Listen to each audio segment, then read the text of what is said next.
Something huge is brewing for the New York Jets as they have just been linked to Justin Fields once again as the potential next quarterback for the new regime with the New York Jets. And Aaron Rodgers seems like he's on his way out due to all indication from Aaron Glenn and Darren Mougey recently. And we're going to break it all down. What's up, guys? Welcome back to Jets Digest. It's Chris and Matt here. And we're going to jump right into things as usual. Guys, if you are enjoying the content, make sure to subscribe. Because if you don't, Matt will just always be stuck in the void and never let back on the Jets field again. And if Matt's stuck in the void, then I don't know what to do. It'll just ruin everyone's life. So make sure to subscribe. But let's jump into this. Obviously, the New York Jets are in an interesting situation as we're not sure who the next quarterback is going to be. There's a lot of talk about potential names.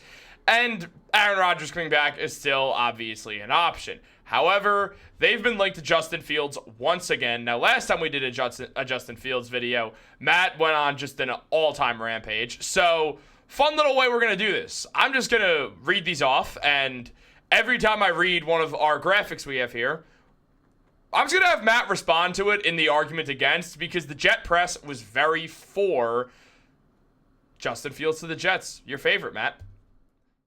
Now, taking a look at what the Jet press said, the New York Jets have been searching for an answer to their quarterback position for what feels like, and largely has been, decades now. With new head coach Aaron Glenn and general manager Darren Mougey coming in, the odds of the Jets retaining Aaron Rodgers, though still entirely possible, seems dubious at best.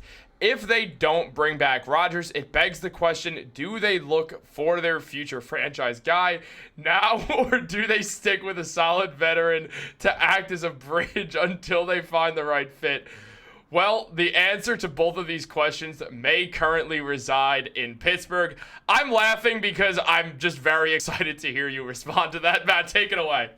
Well, I actually don't have something crazy to say this time. It's no secret that I'm not a fan of Justin Fields to be the long-term answer for the New York Jets, but there is something interesting, a solution that could be posed if you would like to see Justin Fields in a New York Jets jersey, and that would be on a one-year deal. Honestly, I could get behind signing Justin Fields for a one-year deal because that would give us a really, really, really good shot at Arch Manning. Justin Fields we know what the stats are. He's not going to be the long-term answer for the Jets. And if you sign him for 1 year and I'm wrong and he is the one-year answer, then that would be fantastic. So I combined something that started with an SH and Arch Manning. That's what that word was. If anyone's asking, no need to censor anything. just rewind. You'll know what he said. But yeah. Look, I don't disagree. I really don't. I think Justin Fields, we've talked about this before with Justin Fields and with Jameis Winston.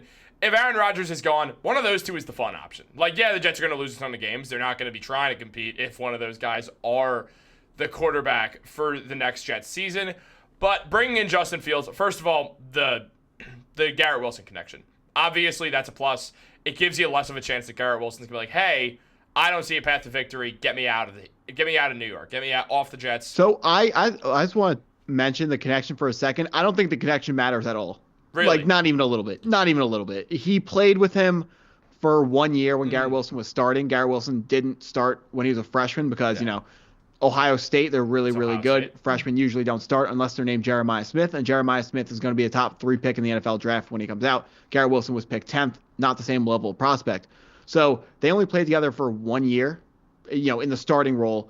So I don't think that matters. Garrett Wilson wants to win. Justin Fields is a proven loser. He won 4 games to 2 losses in Pittsburgh, where he finally showed a little bit of development. But when he didn't have an amazing coaching staff around him, and when he didn't have, really good weapons around him, when he was stuck in Chicago, he won, I think it was 5 games over 3 years. It was something really embarrassingly bad. He got injured a little bit, so he didn't play all 17 games for each of those 3 years, but he doesn't win games. He's not a proven winner. After Aaron Glenn's introductory press conference, he was asked, what do you look for in a quarterback? He said, a winner.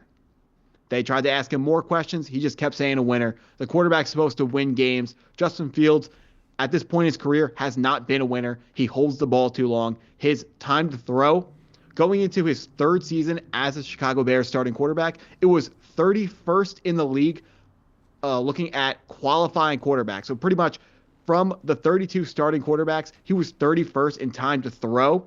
32, Chris, you guess who it was? No. Zach Wilson. Of course, not any air you want to be a part of. Justin Fields, let's talk about what he does bring to the table and why it could make sense to sign him to a one-year contract.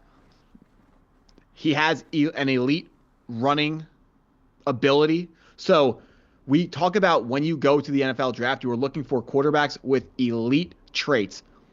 This athleticism that Justin Fields brings to the table is an example of one of the 4 elite traits. And none of the quarterbacks in this draft class, except for Jalen Milroe, have that elite athleticism. And Jalen Milroe, we have seen nothing on tape that confirms that he is better.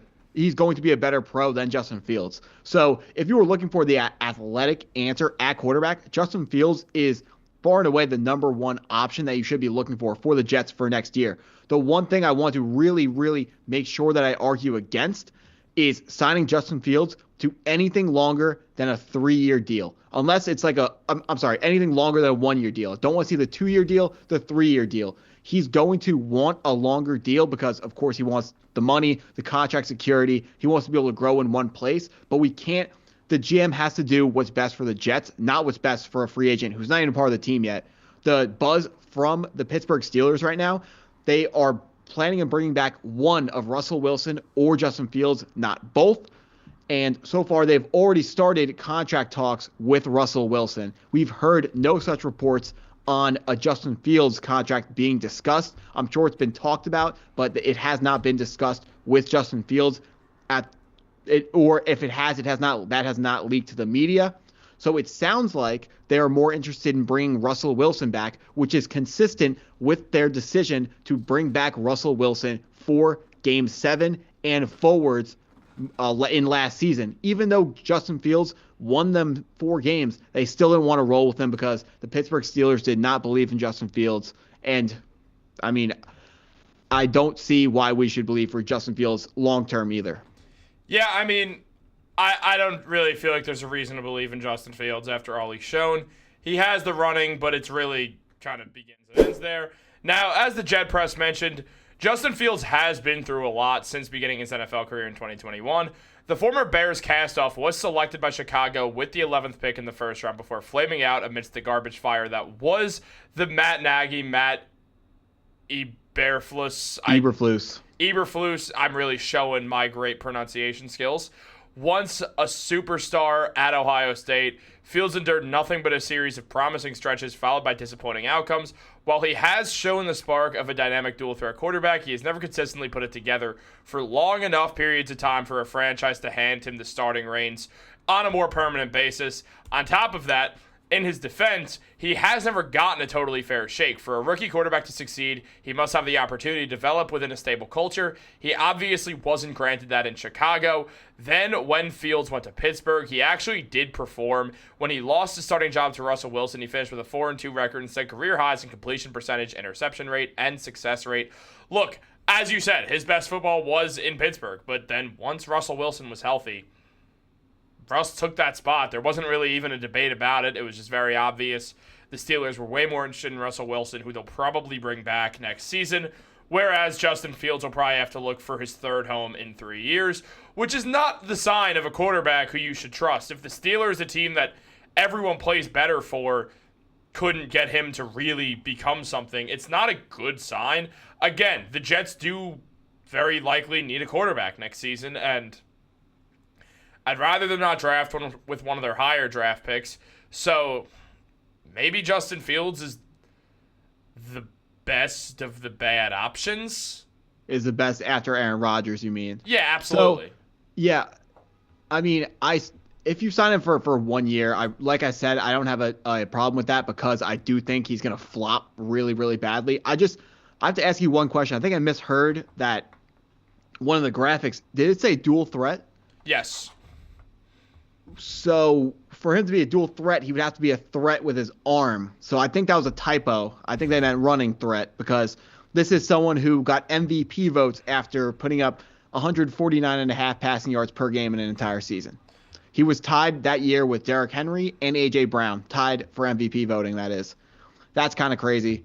I mean, honestly, Chris, for a 1-year contract, who would be more fun, Justin Fields or Jameis Winston? I think it depends. I mean, I would trust Jameis more to win games, and he's a gunslinger. But if you'd rather watch a running quarterback, it's Fields. I think it's tough because I think both of them are equal levels of fun in a different way, where the Jets win 4 games regardless. So Jameis is probably more off the field fun, yes, while Fields is more on the fields fun. That was so hilarious, Matt. You should be a comedian. But Justin Fields last season, 4-2 QB record.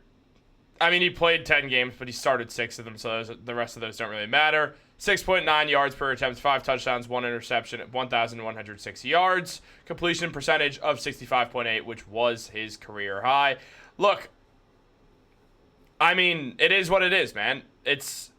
First of all, I don't think the Jets are going to sign Justin Fields. I just don't think he's going to end up on the Jets. I really don't think he's going to. I still kind of think it's going to be Aaron Rodgers. Even if the press conference sort of indicated the Jets' new brass wasn't thrilled with the way Aaron Rodgers went about things, I do think it will still be Aaron Rodgers. But also, I am biased. I do like Aaron Rodgers. I was a huge fan of him before he came to the Jets. And last season, Justin Fields had a passer rating of 93.9, and obviously the stats that we already talked about. The reason I bring that up is because when you look at just the passer ratings of last season, that aligns him in the exact middle of the NFL at 15th, just a slight bit higher than Matt Stafford, 0.0 or 0.2 higher than Matt Stafford. So he would literally be 15th if his stats stayed sort of the same throughout the NFL season if he started the entire time. Basically, obviously, yards get higher, but his per game stats getting higher. Yeah, well, so one thing, one reason why I don't like this stat is, how do you determine passer rating? You go to StatMuse and type in passer rating. Yeah. So the point is, of course, a higher passer rating is better and a lower passer rating is worse, but I've never met anyone who could tell me the formula for it. And I will never use a stat that I do not know how to calculate as evidence for anything. Also, I don't care where it is, because are we going to say that Justin Fields is better than Patrick Mahomes and Matthew Stafford? Yes. Any list that Patrick Mahomes is 17th on is not indicative of it. It can't be indicative of quarterback success, because Patrick Mahomes is the best quarterback in the league, and it's not even up for debate. So if he's 17th on the list, this stat must not matter. Look, dude, I like to throw some stuff at you. It's how I have fun. You like to stir the pot. I like to stir the pot. I like to cause drama on Jets Digest. On Knicks Digest, I'm a little more grounded. On Jets Digest, I'm here to cause drama while I look up how to calculate passer rating. But yeah, I was wondering what you were doing. Yeah, look, I mean, with where the Jets are at, it's completely unclear who their quarterback's going to be next season. There's no rhyme or reason to believe in any specific guy. I imagine that this has been talked about already by Aaron and Darren, and we'll see what they want to do. I mean, if you had to bet on it, who would you say is their quarterback? Starting quarterback of game 1 of next season. Not the end of the season. Going into the season, who do you think their starting quarterback's going to be? Like, if you had to guess. So we believe it's a 50-50 whether Aaron Rodgers comes back or doesn't come back, right? Yeah. So I'm going to change the question and ask it to you. If you were a betting man and you could take Aaron Rodgers or the field, which one would you take? Oh, I'm sorry. You can't take the field. You have to snipe someone out of the field, even though we just went over, if the Vegas offered odds, it would be Rodgers versus the field. So if you can't choose the field, then it's mathematically correct to pick Aaron Rodgers, right? Yeah, absolutely. So that's why I would pick Rodgers. But if it's not that, if it's just for fun, I think I would still take Aaron Rodgers, because like we always talk about on this channel, I do think he's the best option. He's the best realistic option that the Jets have. I mean, Jameis Winston is a possibility. His own team doesn't want to bring him back, but he's a fun backup, really good locker room guy. He's always going to hype up the troops. They're always going to be ready to play. He's always locked in, which is something I always respect out of him. Whether he's the starting quarterback, the second string quarterback, or not even dressed for a game, his effort never changes. How dialed into the game never changes. He cares about his teammates more than like any player I've ever seen. It's really impressive. His teammates love him. I think he would be really, really good glue guy for the locker room if that's what we need. If the Jets, of course, want to go win a lot of games, I would not go for Jameis Winston. He throws for a lot of yards, throws for a lot of touchdowns, but his interception problems are very well documented. only Jameis Winston is going to come out here and have a 30-30 season. That is 30 touchdowns, 30 interceptions. He unfortunately does not play winning football. No, he doesn't. But there is a world where the Jets do see the glue guy culture of Jameis Winston and would be interested in bringing him in. I would guess that if it's not Aaron Rodgers, I would guess Jameis is the most likely guy personally. Or just Tyrod Taylor, which is also just, I think, a possibility. Yeah, I've heard, big-time ex-NFL players saying they think it's going to be Tyrod Taylor if the Jets elect to tank. But I just don't see Woody Johnson rolling out Tyrod Taylor. I understand it's Darren Mougey's decision, not Woody Johnson's decision. And he said that he is going to be more hands-off this year. But Tyrod Taylor does not sell tickets. And Woody Johnson, he's going to say, if we're tanking, can we at least get a more fun tank option? And the GM's going to say, you know what? If you allow me to concede, if you concede this, that, and the other thing, you can have this one thing. And I think Woody Johnson will be smart enough to say, I'll agree with that. Saying that you think Woody Johnson will be smart enough to ... anything is just truly a sign that maybe Woody is going to actually take a little bit of a backseat. I hope it is. I hope, unlike you, Matt, the Jets don't run out of time in our lifetimes without making the playoffs. I do think it'll probably be Rodgers, though. And want to know who does sell tickets? We do. We actually don't sell any tickets because this is on YouTube. But guys, if you guys are enjoying the content, make sure to subscribe, like this video, turn on post notifications. Have a great day, and go Jets.